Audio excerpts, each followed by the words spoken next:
Hey, welcome back. Hey, What's going KOTG on, boys and Tuesdays. girls? what's up, good people? Hey, happy New Year 2022, guys. We made it. Yeah, finally. Hopefully, it's better than 2021. Yeah.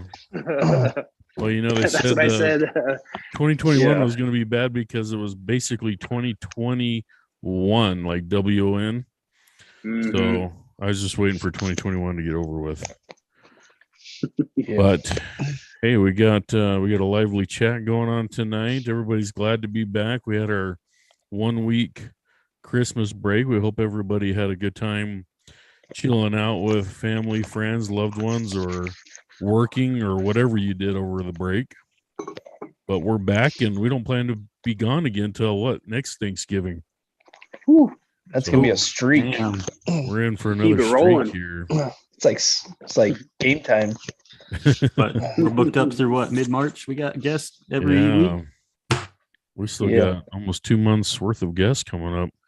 Man, wonder who it could be. Wonder.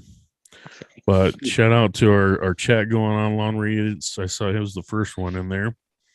Mr. Soil Life's there. Furt in the Dirt, Papa Mo's Low, Alex Carney. How you guys doing? Up, fellas. Kendall Eschbosch. I know I've seen him on Twitter. I believe he's following Mountain View Seeds as well, and we've seen him a little bit in here, but I think he won one of our giveaways. So welcome back, Yep. Kendall. Yeah, Just giving one us last slack about the vest, man. Kendall's got the fastest fingers. He put the Yeah. down. He can text faster than my wife. What's up, Blue Ball? But so welcome everybody to live chat. Welcome back to KOTG. So let's all grab a glass and keep off the grass. No bush lights. Yeah, I have nothing tonight. Yeah, going But along Coke with the Zero. weight challenge. No, just some water. We got a few of the guys in weight challenge doing their non-alcoholic night. Haven't had a drink since Christmas. Seems like forever. Can't be Not beat. even New Year's, huh? All right. Are you Good going on to keep you. that up, Zach, until the weight challenge is over? Or you got an end date in I don't sight? know. I was thinking I might drink on our 1 year anniversary show. Okay. Nice. All right. So Just some vodka, bourbon. Keep it yeah, Light. light. maybe give There you myself go. once a month. Here you go. One Tuesday a month, just let her rip. Yeah. Keep that liver Yeah. guessing. Just make sure that the live cast is on autopilot when you do that so we can still function here. They say moderation is good, including moderation. Yeah. Well, guys, Zach's gonna be- it's long been overdue. We've had Adam Russell with Mountain View Seeds on before. Some of you guys have seen that, but it's been about a year, and we wanted to bring him back on because it was such a popular episode for us, and everybody by now should know about Mountain View Seeds and some of their amazing. Just say it. They got the Bars, I guess best you call damn them. grass in the business right now. There you go. There you go. Name said it. 365 took over this year. Yeah, It saw a lot of- dominated. Saw a lot of 365. Yeah, That's it did. Go last over. year. Alan Carter's in the house. Yeah, that's probably our biggest reason why. Because me or Alan? Both. Both. So, welcome back to the show, Adam. Good to see you. So, why don't you go ahead and maybe give a quick introduction about yourself for those that maybe have joined us since that episode and don't know much about you. Yeah. First off, thanks for having me back again. It's cool to be back. Kind of starting to feel like home, and it feels really good. And so my role with Mountain View, just real quick, on the grass seed side, director of product development, and then Mountain View's a bit of a unique company from a grass research and development standpoint. We also have a vegetative, a non-seeded side called MVP Genetics. It's a new startup. And so I lead that division as vice president of MVP Genetics. So direct to sod farms, warm season cultivars right now, Bermuda grass called iron cutter, and a zoysia grass that's in the works, and experimental zoysias. So got a lot going on, busy, run all over the place. It's show season, but yeah, I love it. It's fun. Get to be on cool season and warm season grass all the time, and get to share knowledge and gain knowledge with people like you guys. Awesome. So there was a little bit of an announcement last week with Dr. Greg, and talked about a companion that you were going to have on with you tonight. Who was that, and what happened? Yeah, so Will Snell. So Will, for 20 some odd years, was the superintendent, the turf grass manager at the Rose Bowl. And so Will is somebody that we had worked with for a number of years, providing seed for the Rose Bowl. Mountain View is the official grass seed supplier of the Rose Bowl. That sponsorship's been going on for a while, basically because of Will and a sod farm called West Coast Turf, and just a relationship there that's been built over time. And so Will decided after a long career in sports turf that he was ready to retire. Hadn't really had an off day in a long time, and so he retired, and then went to work in his family farm for a year in Missouri, and then decided he wanted to just kind of get back in the industry somehow. And we offered him a consulting role.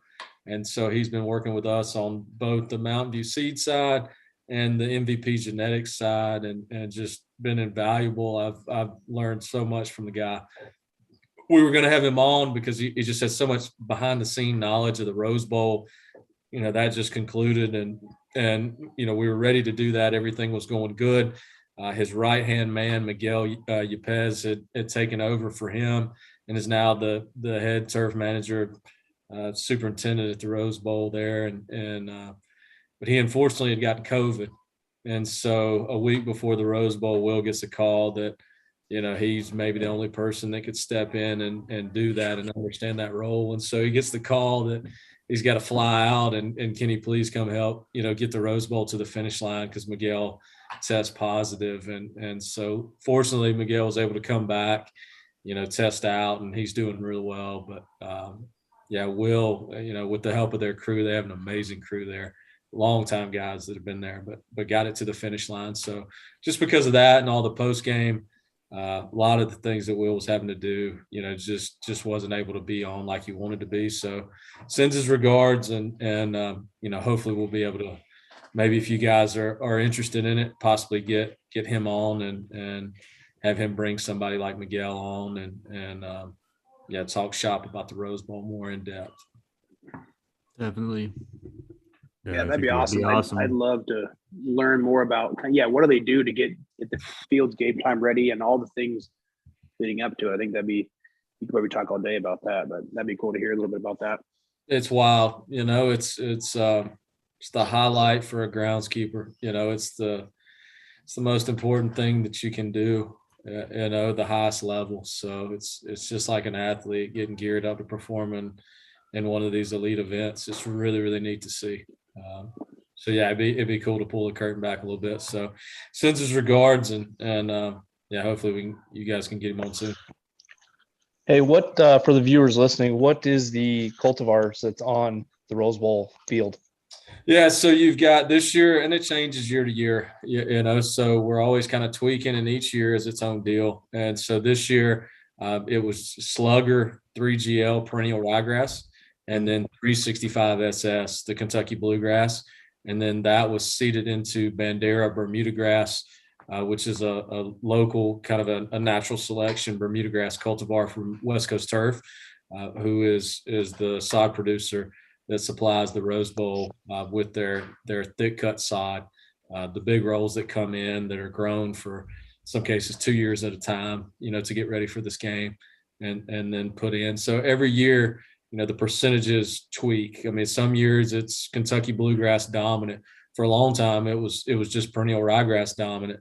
And so each year, depending on weather, depending on sod farm, depending on the manager and the games and what they have going on, and just the weather itself, can all dictate what percentage of species are in there. And so we want to have more Kentucky bluegrass. I think for that climate in there, it prevents maybe a little fewer slips, as you get to the fourth quarter. It's a really unique environment out there where you have a drop that happens right when the sun goes down.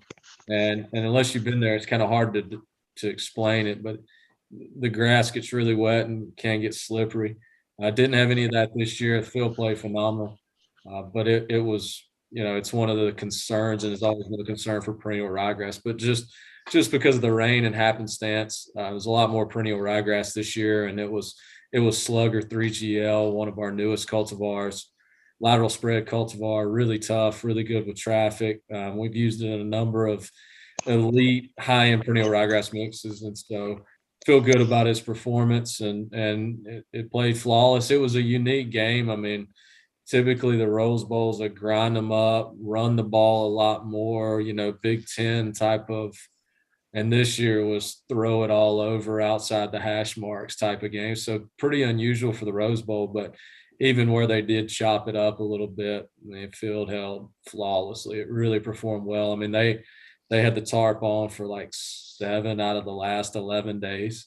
So that's a tremendous amount of rain, like 8 inches of rain, and a huge amount of time for a tarp to be on, and can cause a lot of issues. So, I mean, Miguel and his staff and Wilk just crushed it. It's really neat to see. It's a really good game. Nice. It's awesome. Yeah, I think a lot of people tuned in just for the grass, right, instead of the game. Yeah, it's really cool to see. So many people think it's fake, or you get people like Kirk Herbstreit, and that'll come out and they're always tweeting videos, putting videos up, and just you tell. I mean, it makes people feel different. It's an atmosphere unlike any place I've ever been. It's just really unique. So it's nice that we're the official seed supplier, and we've been able to cultivate this relationship where everybody's happy all the way around. They take our stuff and make it better, and seemingly every year, no matter what Mother Nature throws at them, man, they kill it. Some years there's no rain, some years there's all the rain, some years there's events, some years there's not. Just doesn't matter what it is, they're always consistent, they're always flawless. I mean, it's hard to remember a game where you go, man, that field played terrible, that field looked terrible at the Rose Bowl. It's been at least 25 years, and even longer before that. So how often do they replace the sod prior to the game? This sod this year went in December 2nd. Okay. So typically you're going to sod between the week of Thanksgiving and that December 2nd, December 5th. Don't want to get it too late. It has been pretty late some years, but it just all depends. And then after that, it's all about the event schedule. What concerts you've got coming in. For the last couple of years, they played a college all-star game there. They don't have that this year. You got you'll have a Taylor Swift concert or something that'll come in, or it just depends. So I think this year they're hoping to keep the field longer than normal. I mean, typically they'll have some spring concerts and have to replace the field and swap it out. I think Will told me one time the most that he's ever flipped it was like 6 or 7 times. So, and that's absurd, in 1 year. Yeah, to do that. Wow. And to go through that is insane. You'd like to keep it to like 1 or 2, and none if you can. But yeah, I think they're hoping to get a long time out of this field here, and so to keep it and continue going with it. And if they can get all the way to UCLA's season, next year, then that's a huge deal. That's an expense that they don't have to. But if they add a concert or some sort of event and the field needs it, then the Rose Bowl has always been great. An organization from an organizational standpoint of they've got the resources and they commit that, and let the superintendents, let the grounds crew do their work. And so it's a cool place. Everybody works together for the benefit of the field. So and I think it pays off that way. That's why people acknowledge it that way. It's one of the best fields in sports turf and really any turf grass around the world. I'll drink to that. Yeah, I agree. I mean, that aerial shot, I think everyone probably saw was just amazing. I mean, the color, the greenness was phenomenal. So it was. They just work. It's working. They have other sponsorships. You know, there's Brant Grigg that has a lot of the fertilizer, and so they throw everything at it. I mean, there's foliar, there's granular, there's fungicides, there's green sand, there's paint, there's there's mowers. I mean, everything is just top of the line. So it's neat to see it all come together. It's like a really finely tuned dance. And you got to have guys that know how to do it, and they certainly do. They're some of the best in the business. It's really cool to see just behind the scenes. You see a small part of it. You're just really appreciative of how they pull stuff off. It's mind blowing. It really is. So, kind of hop into transitional here, but stay on the same kind of topic. How does that experience or that field and just kind of everything that you know that goes into it? How does that compare with your experience, your knowledge of what goes into like the new Field of Dreams? Talk about that a little bit. Yeah, so that one was even more unique. You know, you have and we were fortunate, to have 365 SS be chosen as the entire field exclusively 365 SS to be put in. But that one was a roller coaster.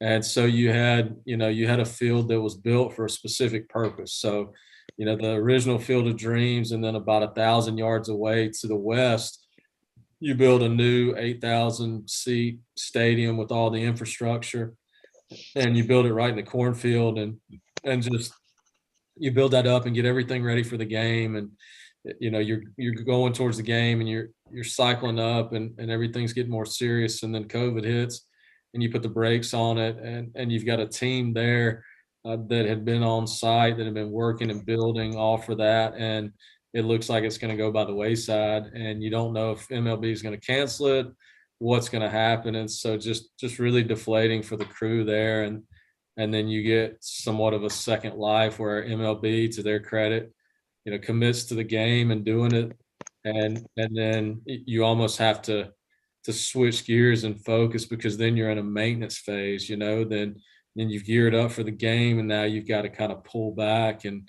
refocus and go into maintenance mode, reseeding bluegrass, getting it through the winter, blowing out irrigation systems, charging them back up. I mean, just a whole nother year. So that one was really a 2-year process by the team at Brightview. So it's Brightview and their sports turf division. It's led by Murray Cook, who's pretty legendary, been an STMA president. I mean, he's got a connection to Will. They worked together a long time ago.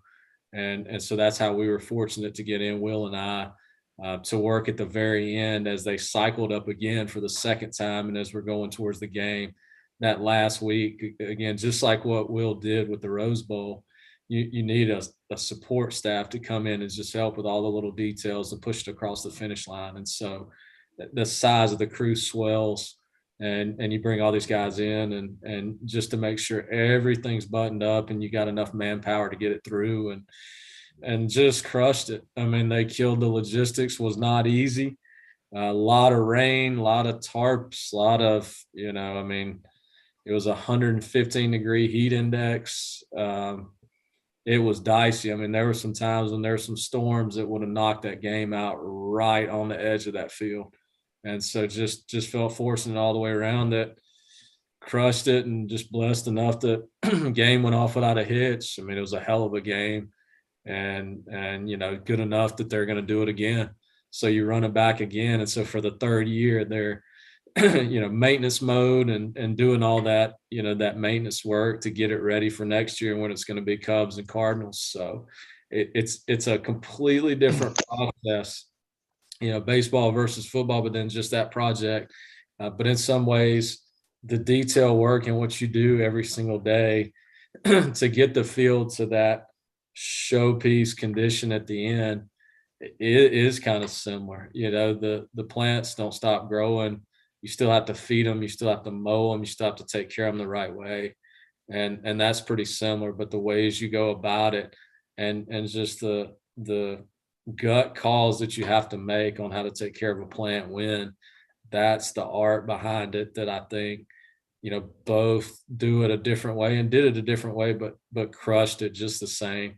You see all those little decisions come together, and you just, in the end, you just step back and kind of admire it. We were bystanders. We swept some stuff up and, dragged some infield and, just tried to help out as best we could, man. It's all credit to the Brightview crew, and some of those guys that are coming in are major league groundskeepers, from the Brewers and from some of the minor league teams. And some of those guys have been there for 2 years, and somehow you pull it together under the leadership of Murray Cook, and he gets all the guys to be able to work together and just be synced up enough that it goes off without a hitch. It's an amazing dance. And so we were just trying to stay out of the way, provide some help and give those guys a break so they can knock it out of the park and crush it. And then, as soon as that game's over, most of that crew goes to the Little League Classic, which was in Williamsport at the Little League World Series. And the very next week, they're doing the same thing again. And that was on 365 SS. So that field was solely 365 SS from Tuckahoe and from Allen. And so it was cool, that continuity all the way through, and the guys are the same, and they crushed it over there the same as they did. But the Field of Dreams was, even for me, I've done enough, kind of high profile events, whatever you want to call it, been fortunate enough to do it. But the Field of Dreams is one of the most special things I've ever been a part of. Like I can't describe that feeling. It was unlike anything, any event that I've ever been to. I mean, I've been to Super Bowls, I've been to the Masters, I've been to the Rose Bowl, I've been all over, and that one was different, man. It was something special. I hope it's just as special next year. I think it will be. That's usually what people say when they come to Iowa.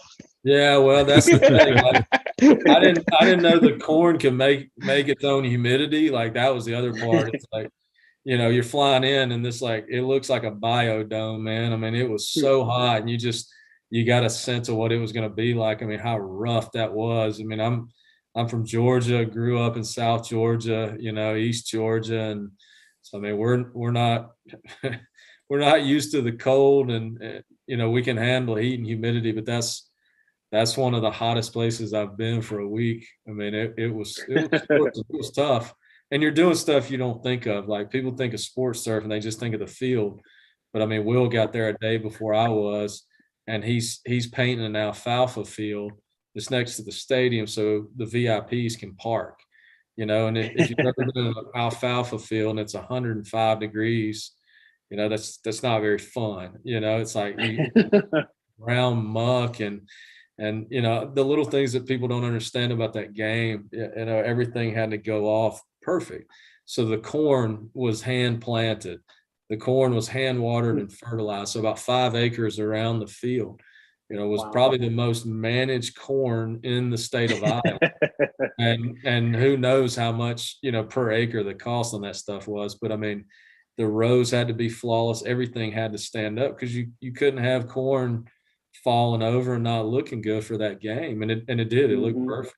It was just little in between decisions that people don't realize that they did for that game that made the difference. And it's just Major League Baseball crushed it with the production. I mean, everything was synced up, and it's cool to see all the cameramen and all the different people behind the scenes, that get to show your work off in the best way and how good they are at their jobs. And so you leave with a lot of respect for a lot of different people, and it certainly makes you want to go back. Hopefully we'll be fortunate enough to have some time and be able to go back again. I mean, I would jump in a heartbeat. I know Will would. If Murray Cook and the Brightview gang would have us again, we'd certainly go up. I mean, we were grateful to be a part of it. It was a really cool event. That's awesome. Yeah, I remember when it was going on, we were all talking like, hey, that's Mountain View Seeds. We just had them on. Like when the game was going on, we were chatting back and forth. So it was pretty cool. Yeah, no, good production too. Like you were saying, it was laid out real well.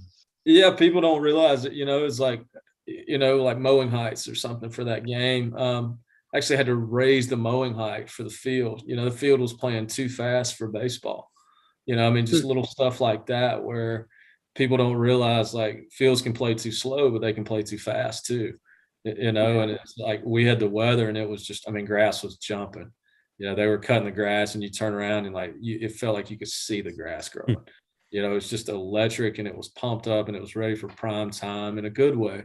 But at the same time, you know, it's like you got to hit it just right for when the game starts, and just little things you don't think about. You know, they hand painted the foul lines with a paint roller. You know, I mean, so you're on your knees, you know, from where the dirt stops all the way to that foul pole, and right between your legs with a small paint roller, and just painting that and retouching it and reapplying it.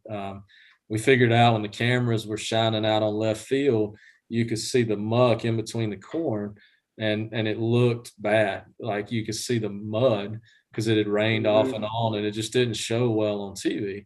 So, and I can't remember who had the idea, whether it was Murray or you know, one of the assistants that, you know, that were telling us what to do and showing us how to do everything that had been there for so long. But somebody had the idea to take the clippings from the mower and throw the clippings, the green clippings, out in between the corn so it would camouflage that. And so you couldn't see it on TV. It just looked green on TV, but it's hard to explain how bad it looked until we took all the clippings from cutting the field. I mean, we were taking them from the buckets of the mower, dumping them on a gator, taking the gator out to left field and just slinging grass clippings. You know, we did that for about an hour and a half just to hide and make it appear aesthetically pleasing.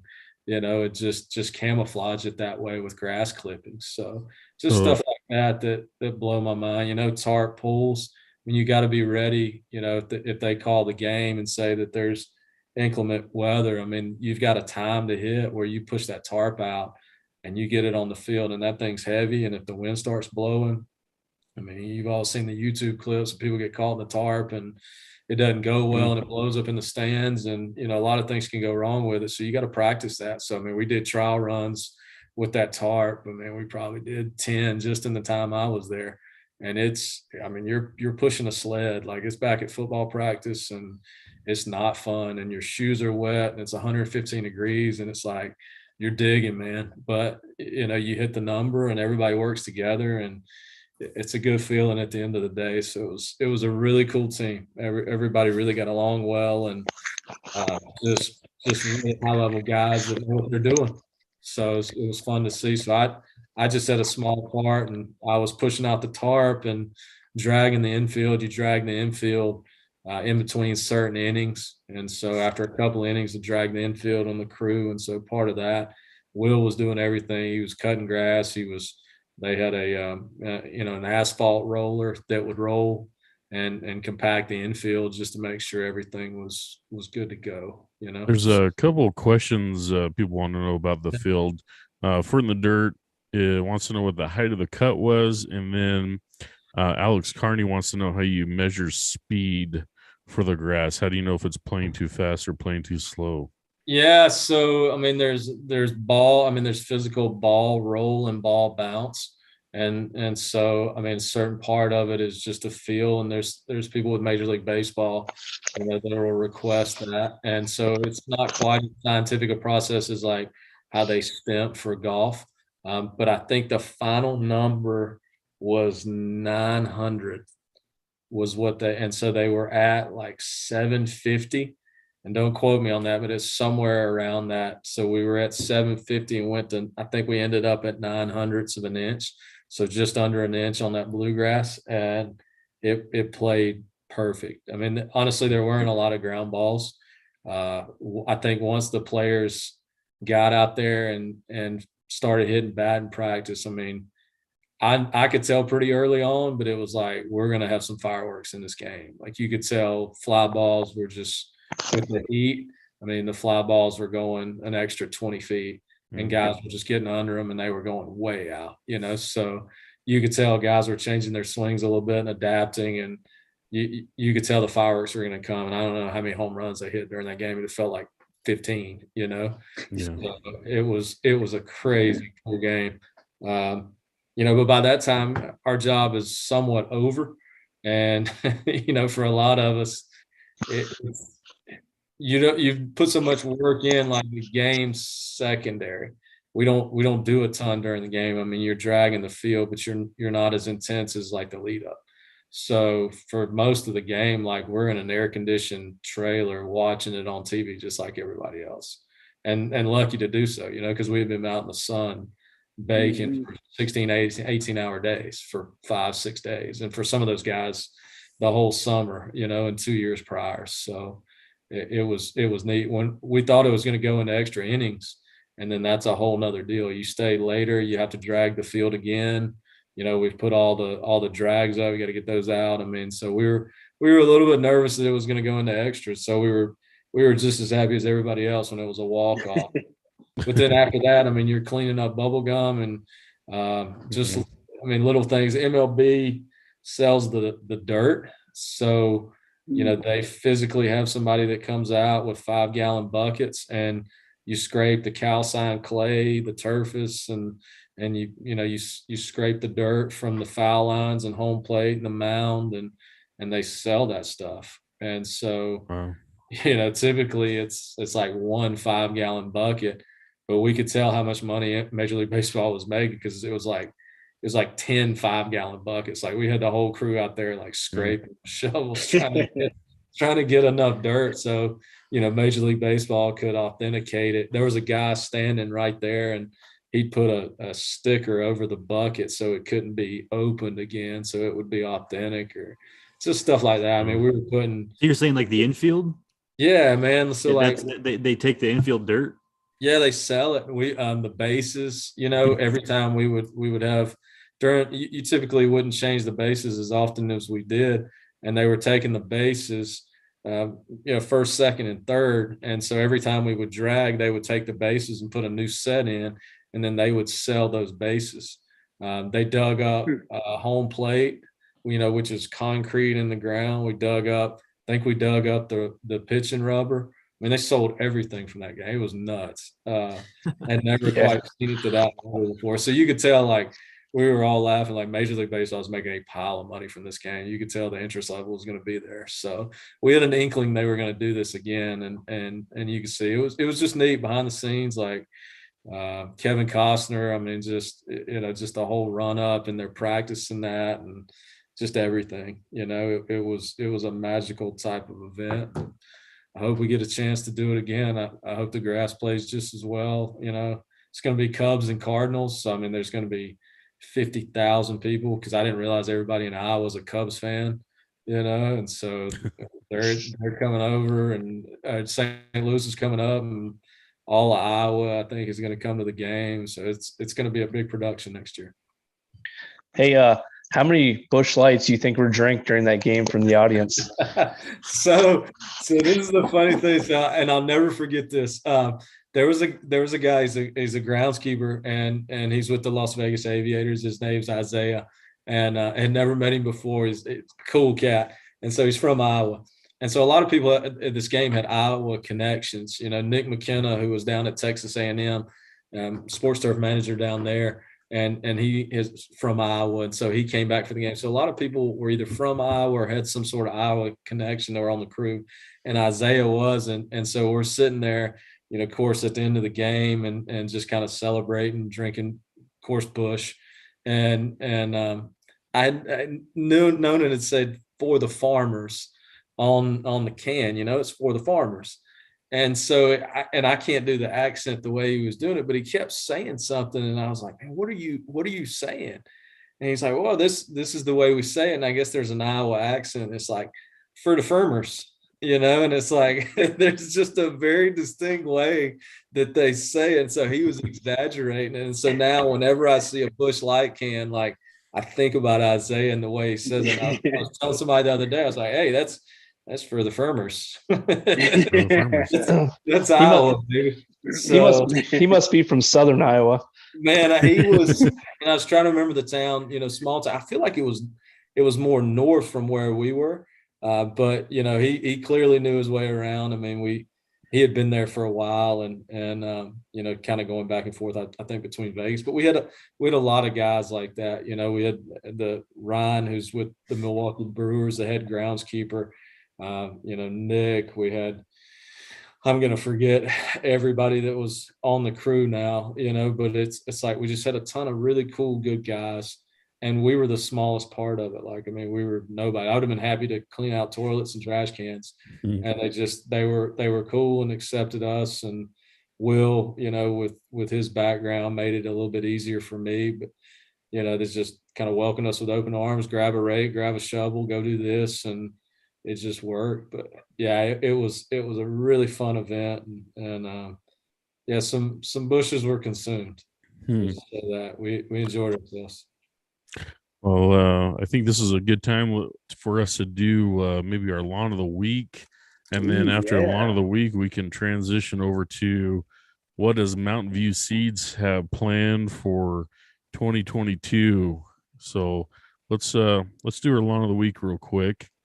For those who are brand new, I don't see any brand new people in the live chat, but maybe you're listening on a podcast or later catching the replay of this. Keep Off the Grass Livecast, we do what's called KOTG Lawn of the Week, where we go out and find the best lawns on Instagram. That's mainly where we look, and we want to find out who the best DIY lawn is out there. It's getting a little bit slimmer and slimmer each week here going into the cool season, but I think we're only about 80 days from spring, guys, something like that. I mean, we're got the countdown calendar, we're marking it off. How many? 70 something, I think. 70 something. So we're even below 80. So we're getting there. I was coming up with my game plan in February, man. It's right around the corner. Yeah. So everybody's going to start getting their journals out and start creating that 2022 plan. 75 days. 75 countdown.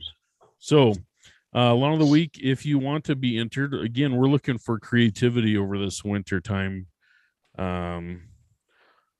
Depression era, I guess you could say. So if you got a lawn that I think golf course lawn, if everybody saw that, was a good entry there where he striped up some snow, got a little snow, and he actually cleared off stripes. Actually looked really good. Yeah. Things like that. Again, if you got some snow in your yard, do something cool with it, but we're looking for that creativity. So to enter, you just have to use the hashtag KOTG Lawn of the Week and put that in a public story or public reel. Not story, I meant post. A public post or public reel so that we can see it. Otherwise, the stories disappear after 24 hours and we can't share it. So this week, it's a little long overdue. He's had some good entries over the last few months and kind of came out on top of everybody else and was an awesome submission this week. And we decided to go with Jason Riley, Lucky Green Stripes. Yeah. Hey, look at that, man. He had his last mow of the year, he said, this week. And that's a pretty darn good last mow of the year. That's looking really good. Yeah. He's been tagging the past few weeks, even throughout the season. He's always posting some nice pics, so that's solid. And I think beautiful home too. Yeah, it's a big yard too. It's a big old yard, some straight, good looking stripes. So looks good. They look pretty straight to me, right, Nate? Yeah. None of that wavy bull crap. Nice. I want to know what mower he uses. Yeah, that'd be cool to find out. I don't think I've seen him in the chat tonight, but if you're in the chat, let us know. Give us some details on the lawn. Oh, he's there. He's there. He's in there? Oh, there he is. There he is. Yeah. Okay. Yeah, drop some information on your lawn, what your cultivars are and what you mow with and all that good stuff. So let the fans know. Like the green giants on the side. I got the same. I know Oli's kind of got that too. What are they called? Green giant, those arborvitaes. Okay. It's a good natural barrier, right? Yeah. Or a natural fence. I wonder if he's got irrigation for that big old property. I would guess probably not the whole thing. That would be something I know. Well, he's down in Tennessee, so I'm assuming he's probably one of those what you guys call natural Train. water people. Yeah. Yeah. You guys Sounds like he's know? got a pretty big deck there, Zach. He's got a 60-incher. Ooh. Really? Ooh, Okay. full 60. So Does he ride it as a zero turn? that's John Deere. That's a Ooh, that's a zero turn. Z950M. It's a big Well, big he lawn, probably big rides deck. it. He needs the shirt. Ooh, He needs the big deck shirt. Yeah. So, Wow. anyways, congratulations, Lucky Green Yeah, Stripes. buddy. Appreciate you with continuing submitting and stuff. So, we're glad we finally got a chance to get you on here for Lawn of the Week. So, welcome to the club and get ready for 2022. All right, Oli Adam. consistently, So, oh, go ahead. oh, what? I said Oli consistently reminds me that his deck's an inch 61. bigger than mine. He's full 61. 61. It counts. It matters. I want to know where he's starting to measure and where he ends. Yeah, you got to measure the same. Gotta measure the same. I never knew Oli shaved his mower to make it look bigger.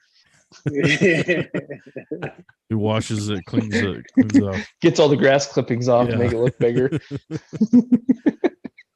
There we And maybe it's a go. little warmer down there. So Oli, you were muted. Yeah, he had mute. Oh, you were muted. Yeah, I was just letting you know. No, okay, sorry. We can hear you now. But All right. So, Adam, what does Mountain View Seeds have coming up for this good time to let people know what's 2022 looking like? Yeah, so we were talking about it a little bit earlier, but I mean, quietly optimistic. I don't know how you would couch it, but I mean, compared to last year, that couldn't have gone any worse. Just the entire year from the very start to the very end, feeling a lot better, and so it's hard for us because a lot of people just look directly ahead to spring, right? So for us, it's a one time a year crop cut. So we cut in July and August, and then like we're actually still cleaning grass seed, and we know this spring 2022 is not going to be great for availability. It's not going to be great for quality. We're down so far, and the piles are so small that it's not going to be great. But once we get past that and going into fall of 2022, things hold like they are. We've gotten everything we need to have a great crop of all the species, both in the Willamette Valley and into what they call the dry land, which is where, some of the bluegrass, some of the Poatrialis, some of the other crops that we have besides Willamette Valley, tall fescue, perennial ryegrass type crops. So the year started out great. Plantings went in. We got good, consistent rain. We had, sunny days that dried off the field, so you were able to get in them and get, cleaned up from a weed standpoint. Now they're getting continual, consistent rain like we should get through the winter, which typically happens in a good year in Oregon. You're getting snowpack. You're starting to hear a lot of that, and good snowpack, which as it melts in the springtime, provides consistent water down to the valley below. And so that's a very good thing. Temperatures have been good. We've even got snow in the lower parts of the valley, which snow is a very good thing from an insulator standpoint. And it just helps the crops to keep going. So planting wise, a little bit down on tall fescue from an acreage standpoint, but we hope the yields are going to be better. Perennial ryegrass acres planting wise are up. I'll call it significantly. So the hope is that there'll be, good yield and better availability there. Same thing with Kentucky bluegrass. We were really worried about that one. Feel a little bit better about it in terms of how much was planted from the farmer level, and then, what those crops look like right now. Still a long way to go. We got an ice storm in February this time last year. Got to get through that. Got to get through May and pollination time, where we had those unprecedented 115-degree highs and really hot lows. And so we get through that and we'll feel really good, that last 90 days. But so far, couldn't, I don't say look better. I guess it could always look better, but it looks really, really good. So little bit of optimism in terms of our crops that are coming for fall of 2022. And we really need it, because we were way off, and we did have a big hole as far as what we were putting out in the marketplace from an industry standpoint, and just from a Mountain View standpoint. So we feel cautiously optimistic, so it wasn't all gloom and doom, even as we feel like we disappointed a lot of people, I mean, into the fall, and probably do a little bit into the spring. And I think the expectation level is there from the end users and the consumers. I think everybody knows like how bad the crop was by now. If you don't, it was bad. So, but if you were involved or talked to anybody from the distribution level or the end user level, I think word got around pretty well. And so now it's like, all right, fertilizer may be through the roof, and, chemicals may be restricted, and the supply chain stinks, and, some of those things aren't going to get figured out. But at least from the availability standpoint, I feel like Oregon's going to get back to Oregon. I guess I'm optimistic that way. So we look forward to that. We don't like disappointing people any more than anybody else does. Nobody likes to say, "Hey, man, we've got really good grass seed, but you can't have any."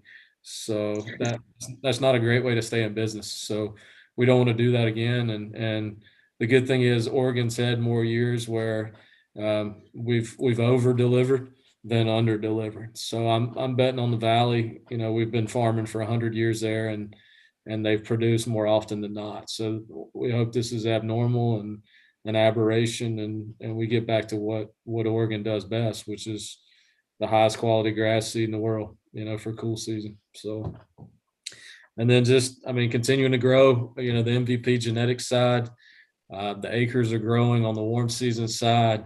We're starting to get into more elite sports turf and golf, which affects just the acres and the number of people that ask for a grass, like say Iron Cutter Bermuda, from just a lawn care level, just for somebody that would have a Bermuda grass or like our experimental zoysia, somebody that would ask for that. A lot of people are influenced by the high level courses that they see. And so you play at a golf club, you ask the superintendent or the grounds crew what kind of grass that you play on, because it looks good and you like it. And it's the same thing with sports turf. And so we're getting that trickle down effect. We're working with good producers. We've got about 10 growers. We're getting into Australia, just on the cusp of signing a contract. We got through quarantine there. So that'll be a huge market that'll help us make money and continue to grow and get good and better grasses out to people that we research and develop. So that's one that's taken off quickly. And that one's on a pretty steep growth curve. And I'm excited about the future for the next year of it. And it's rolling everything together.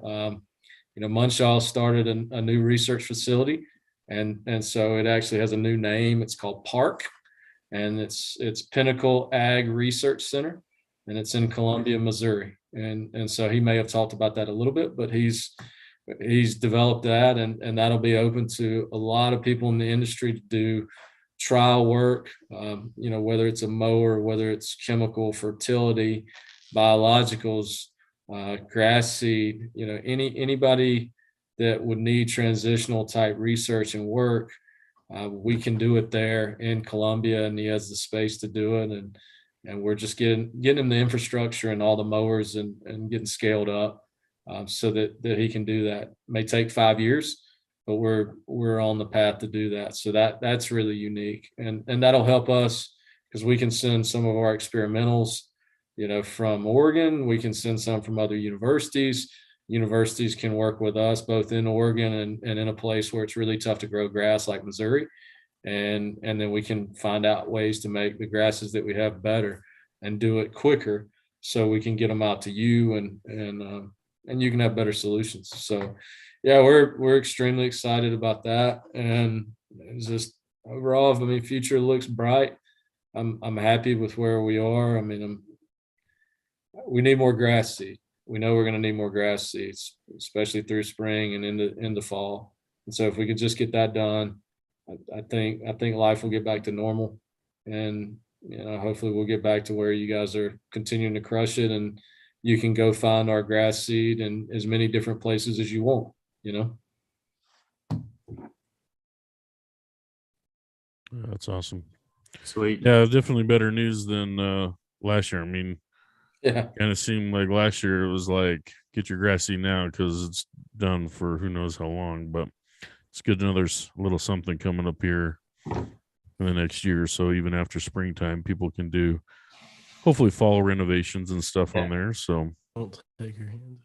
We need to get back to normal, and then hopefully the weather will smooth out and just not be quite as volatile as it has been for people. yeah, And that's the thing all over the place is that whatever is the norm for a climate wherever you lived, it's almost been the opposite, or it's changed about every month. So if you're in a place that got rain, you had some drought.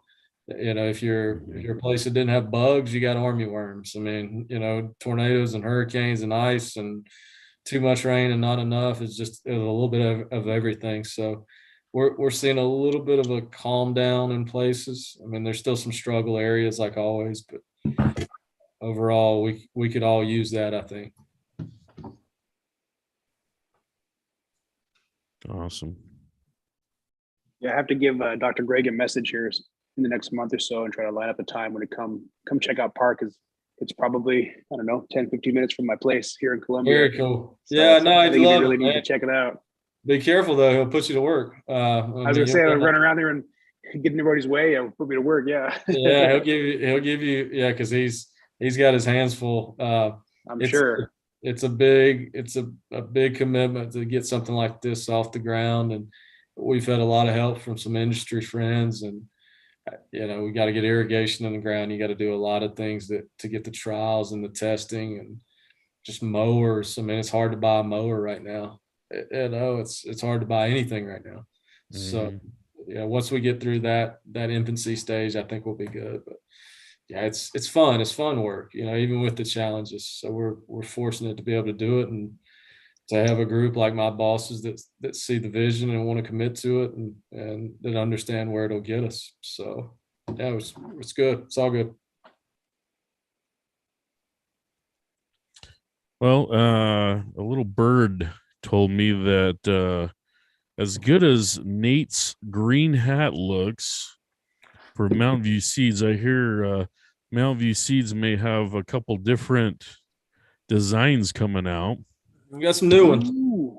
and you guys may be willing to give some of the live chat audience one of those hats. Let's I mean, you might as well do it Awesome. right here, right? I mean, I think That white, that light colored one is fire. yeah. Look at those. Those are awesome. sick. I like it. Those are sweet. Yeah, I got to give a shout out to Mathis Kinsey. Some of you have talked to him behind the scenes. He's responsible for these two. Yeah. He's got some fashion sense, man. He did well with those. I'm like a both big of them. I'm a big fan of the offset logos, like in the corner like that. Yeah. That 10 leather patch is fire. Yeah, I was gonna say, if I didn't know any better, I think those something you could buy from like REI or one of those outdoor hiking places. Well, I tell people, a lot of people that don't know us, they think we're like an outdoor clothing manufacturer, like North Face or whatever it is. Yeah, exactly. It does kind of look like it, but yeah, that's the nice thing about it. You can wear it with a North Face jacket or whatever and take it camping but that's a smooth hat. The tan one I really like. I like that black one. The black one would be good. It's just that would be too hot down here. Even though I've got a black one on. I've kind of already got that covered, but that tan one I've got my eye on. I might be rocking that one here shortly. I haven't gotten any of these. I don't have either one of these. That's how new they are. Wow. Yeah, so these That's are awesome. That's cool. fresh and hot off the press. Nice. I was just about to say that. Well, we got about 54 people watching right now, but I'm only seeing 28 likes. So I'm hoping that we can get a few more likes. Possibly, I think we can get 12 more, up to like 40. Once we get that 40, what I'd like to see is everybody type in MVS into the chat so they can be entered in there. So let's keep an eye on those likes, and then we can start doing that. But so you want to give one each away, Adam? Is that okay? Yeah, let's do it. Yeah, Okay. we'll give one each, and I guess spin the wheel like you guys normally do, right? Yeah. All right, so we'll have 2 lucky winners whenever we do that giveaway. We'll do the black one and then we'll save that awesome looking tan one. I like them both, but the tan one just speaks to me differently. I'm gonna have to jump in on this one. So, but get your wife to enter in. Cast members are eligible for this one, I guess. Yeah, like that. No sit on the sidelines. So hey, while we're Zach, I don't know if Ope, you out there, if you are Zach, Ope, you guys hook up. See if we can get you on here. So while we're everyone in the chat is typing MVS, and Brian's gonna do his thing where he puts all the names in the wheel. Let's take a few minutes here and talk about our KOTG weight loss challenge. Kind of do that behind the scenes real quick, and then hopefully once we're done with that, Brian will be ready and we'll give some hats away. But yeah, so we kind of talked about a little bit that we want to do something in the off season to kind of keep the community together. Obviously I think we can all look in the mirror and say we can be a little bit healthier, and we're not the most fittest bunch of group that's out there in the internet. So we decided, hey, CrossFit Livecast. Exactly. We drink beer and talk about our grass. And, and half the names are talking about dad bods and stuff like that. Yeah. So we kind of threw around the idea of like, hey, let's do a weight loss challenge, and kind of run it from January to like March-ish time, so that way we could basically have something to do in the off season. So what we decided to do is, first we hit up Brian, and he's one of the wizards behind the scene, and we say, hey, we got this idea of a logo with our logo with the tape measure around it, squeezing it a little bit, kind of like Biggest Loser style. And Brian whipped out that logo, which is badass. So awesome job on that one, Brian. Thanks. But yeah, so we got the logo, and that was kind of the segue into it. And then we said, hey, let's get a foundation. So we decided to do we're gonna do 100 days. So it's gonna be a 100-day challenge. And we weighed in basically yesterday. If you haven't weighed in yet, if you want to get weighed in, you still can. Tomorrow's gonna be the deadline for the weigh in. So the end of day tomorrow is gonna be the deadline to get in. To enter, you need to send a picture of a scale, of basically you standing on a scale with your weight, sent to either myself, Stripe Life, or the KOTG. I will send a disclaimer that if you're taking a downward picture, make sure either you have some clothes on or you crop something out of there, and be careful of shadows as well, because some of those scales you guys got are reflective. So be careful. So I don't need any of those pictures being sent to me. But yeah, so send me a picture or send the KOTG a picture of standing on the scale. And then what we're going to do is basically we're going to track it by percentage. Okay. Percentage-based weight loss keeps it even. And to calculate that, we're going to have stuff to calculate it for you. But in case you're wondering, it's basically your pounds lost divided by your starting weight and take that times 100. So if you basically over the whole thing lose 12 pounds and you start out at 200, that's going to be comparable to someone that lost 12 pounds that started out as 300 pounds. So the person that actually weighed 200 and lost the exact same weight would have a higher percentage of weight loss. Okay. So it's kind of a way to keep it even, because theoretically, the heavier you are, the more you have to lose and the easier it is to lose. So it keeps it even across the board. And actually we have about a 200-pound gap between the highest entry and the lowest entry. So it's definitely a way to keep it on an even keel. So yes, we're doing that. We are going to roll out an app, and it is ready to go. We were fortunate enough to have someone in the lawn care community who actually kind of is working on this and has something in their back pocket and reached out to us and said, hey, I got something that would be perfect for you guys. And so we kind of worked out the details in the last month, and I believe it's actually ready to go now. So I'm going to turn it over to Ope so he can kind of run through the details of it, talk about it a little bit, and just kind of what it is. Yeah, what's up, you guys? Did you guys want me to go into like a demo of it, or Yeah, do it. yeah? Yeah, that'd be cool. So I will. For the sign up page, I can just throw it in the chat after this. But we'll go through what the whole entire app will look like. It's a pretty comprehensive app that will tailor to the individual, and I think that that's really important for a fitness challenge like that.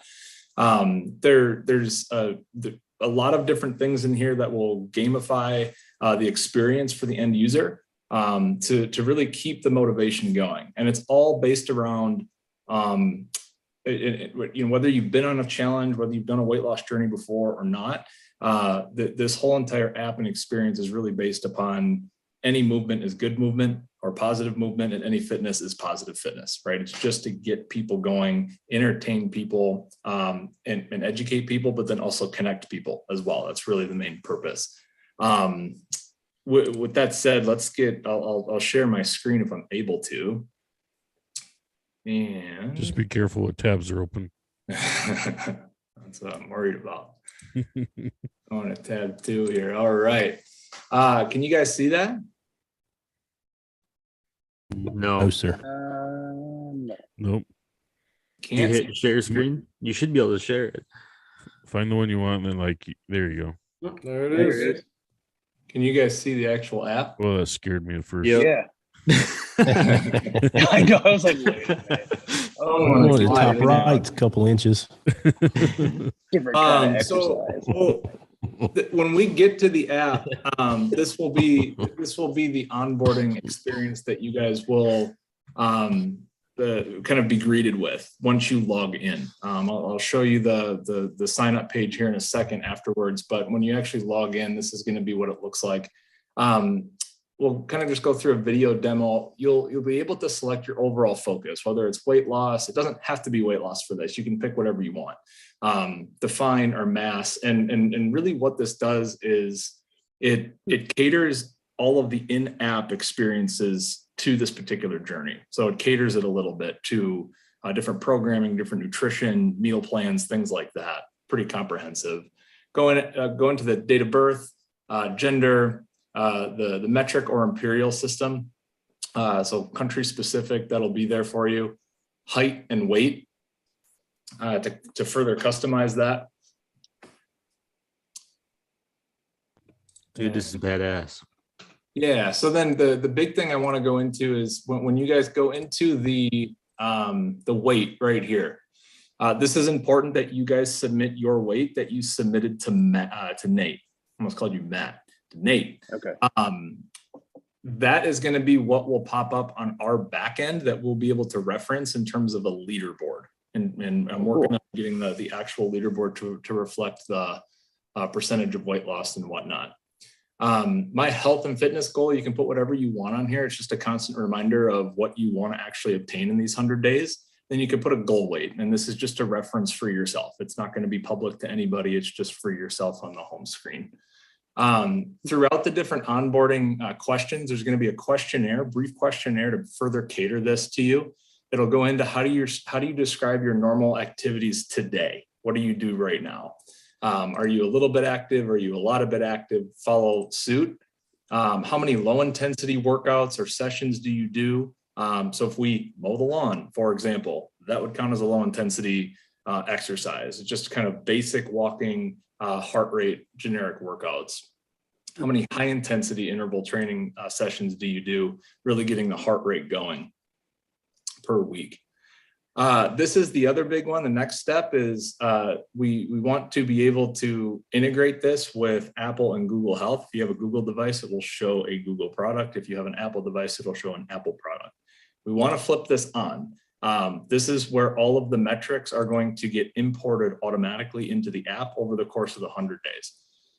So flip all of these on. That way you don't have to do anything. You just set it and forget it. The only thing you have to do is now just take your phone quite literally wherever you go. I'm gonna take a picture for your profile. You can use your logo later on if you want to. But that is effectively the onboarding process. Once you're actually into the app, I'm going to switch to another file here. Give me 1 second. Once you're actually into the app,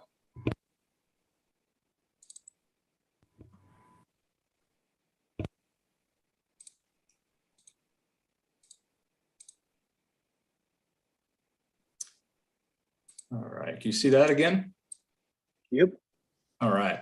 This will be the home screen of the app. So everything that you've entered will show up right here. You've got a goal weight. You've got your health and fitness goal up top, your name, your logo, and all of the metrics that come automatically in from effectively your device. So in a fitness challenge like this, it's really hard to get into like calories and whatnot. We're going to base it off of just a sheer line, basic metric that everyone has access to. It's steps and distance, and active calories will be there because that is registered from all of your devices. But steps, everyone's device will track that, and it's just a constant metric that we can always go for. In the industry, we know if that you're moving, the rest will effectively follow. So steps is going to be a big one as we go through the challenge. You'll be able to see your weeks or your weight. We put push-ups on here. How did we feel this week, etc. And then really customized it to this particular challenge. There's what we call journey badges, which you guys will effectively earn as we go through cumulative progress throughout this entire challenge. So each journey badge represents a different metric, and it represents an actual metric that's meaningful. Throughout different recommendations through Mayo Clinic, the AHA, CDC, etc., they nailed about 7,000 steps per day for the average person who is inactive to get active again. We did not want to set a goal of doing like 10,000 or 15,000 steps per day and have people fail at that. We wanted to have it be based around 7,000 steps per day. Not too easy, not too hard. So all of these are effectively cumulative, that's 7,000 all the way lumped up into a week's worth of time, kind of going through a journey of how you would plant an actual seed and have it be all the way through best lawn of the block and winning KOTG lawn of the week. So really, really catering to obviously our audience, but planting the seed, throw it on some starter for keep it moist, learning patience, grass babies, admiring progress, baby's first mow, step back and admire your progress. It's mow time and best lawn on the block and then KOTG, right? So really keep it going from there. On the actual tracker itself, this is going to be based upon weekly progress, like I just mentioned. So it'll have this step right here. And this log button that you'll see in that highlighted green is where you're going to log your weight each week. That's going to be the important part to this particular challenge. So we'll get to that. You'll go in here, enter your weight. Again, we just put push-ups to do some strength progress in here if you wanted to do that. It's not required. It's there if you want it. And then how did you feel this week, just to kind of check in with yourself. Check, I've completed all my progress logs, hit save, and it'll move on. And that will be done at the end of each week. That's awesome. Wow. Holy shit.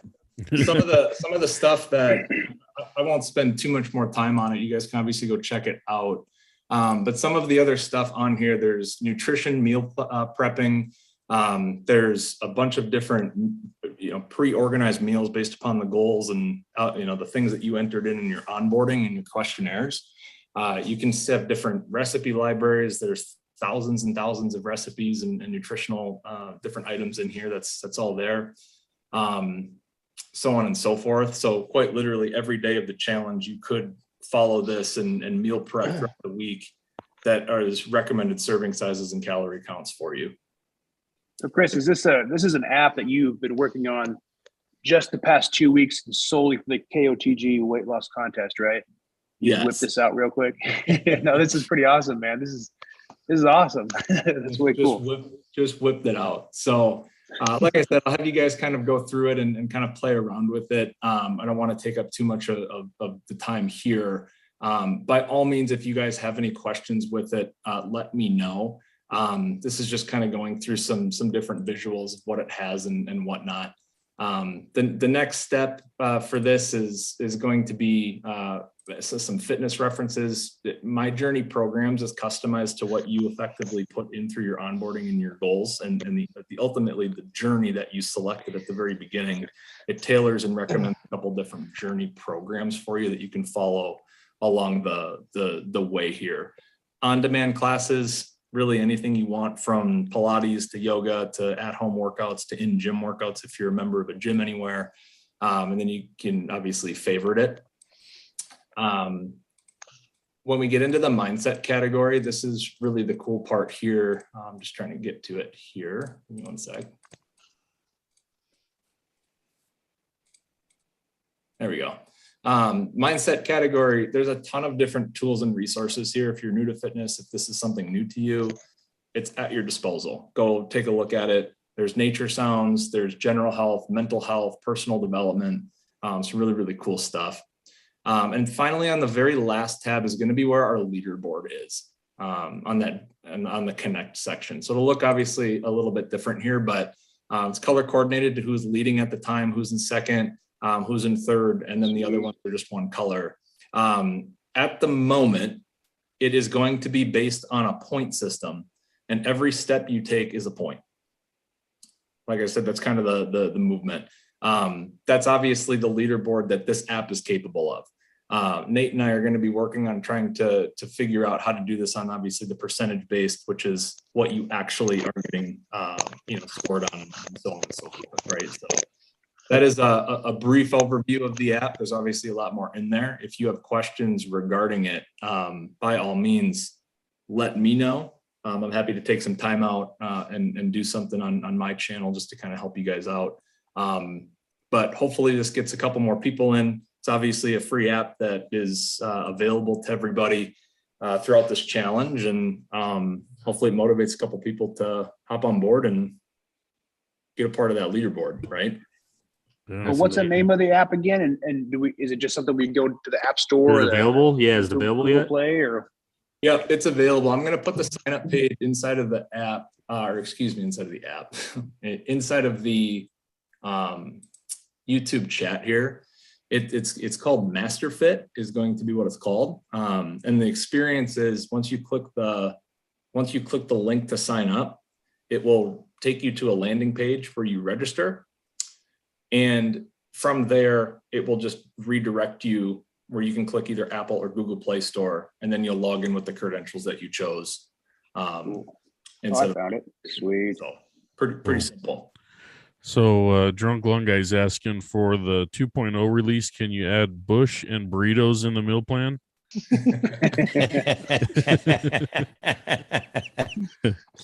That's awesome, Mo. We appreciate you doing that. And, yeah, I'll go with you there on that one.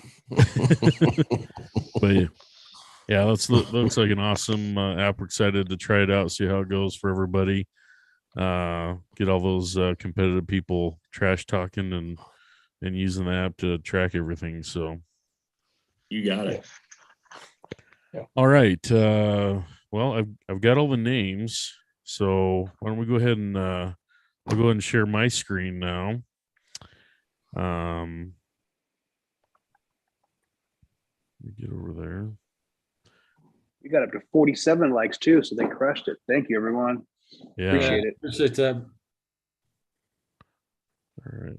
There we go. All right. So we got 38 entries. Everybody's wanting some of those hats. I threw the picture in the middle so you know what you're going for. Nice. 38 entries.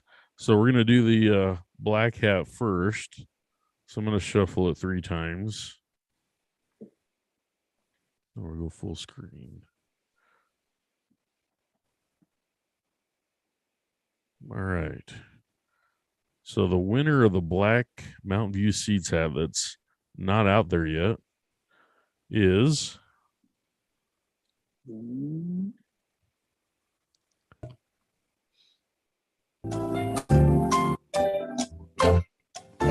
No way. Come on, Radiance. Hey-o. Congratulations. So Right on, brother.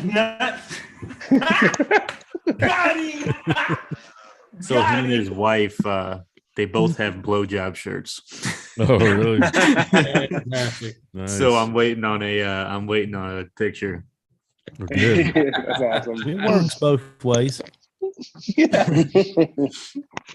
So All right. he won one in one of my giveaways, and then he bought one for his wife.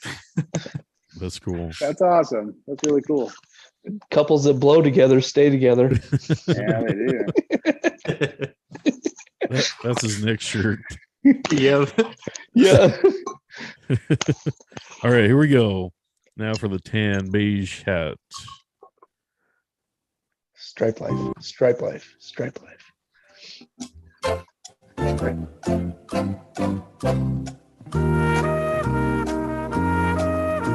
Sammy Colinda. Hey, All right. Congratulations. Yeah, congrats. You're going to have the new coveted hat. Wait. That's awesome. Congrats. So thanks, Kinda Adam, jealous. for letting KOTG be the exclusive first place to show those off. Right? Yeah. Yeah, I'm serious. Like most of us don't have this hat. I think it just came in like yesterday. So Oh, yeah, that's awesome. yeah, this is brand new. So glad to be able to give it. Yeah, it's awesome. that's cool. Congrats. Yeah, for sure. Well, what do you guys say? You got anything else, Adam, you want to add, or should we wrap this up? Man, I can't think of anything. Y'all fire some questions if you need to, but I think we went over everything. Yeah. So if someone had a question in particular to Mountain View Seeds, how would they reach out to you or get a hold of you? I mean, you can hit me up on Instagram, my email, Twitter. I mean, there's a number of ways. Probably Twitter and Instagram are the quickest just because I get the notifications and the emails will pile up sometimes because I have two different email accounts. But let's just say Twitter and Instagram. And then if for whatever reason I'm out or busy or just need some help on something, typically I'll bring in Mathis, who's learning from our side. He's an inside support guy. He's actually really knowledgeable.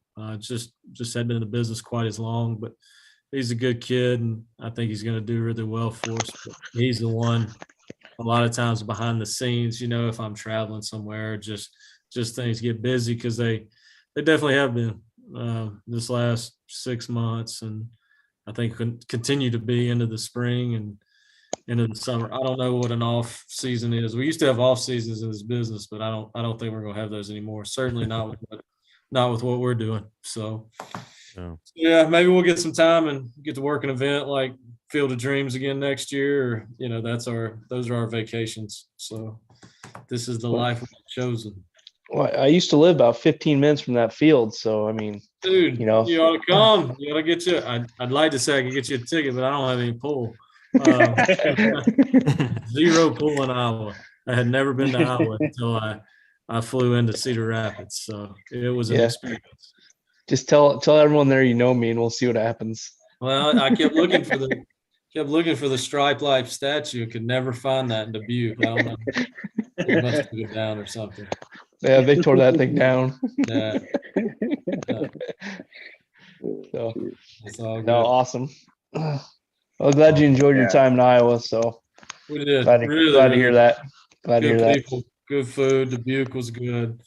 Yeah, it was a really, really good time, and hopefully, fingers crossed, we'll get to run it back again. Games certainly will. So even if we don't get to go, and can't make it happen, then it's just cool knowing the game is going to get to go on. And I think somehow it's going to be bigger than the first time. I know there's going to be more people tailgating and wanting to go. I mean, 8,000 tickets is they're going to have to find more tickets somehow. I don't know what they're going to do.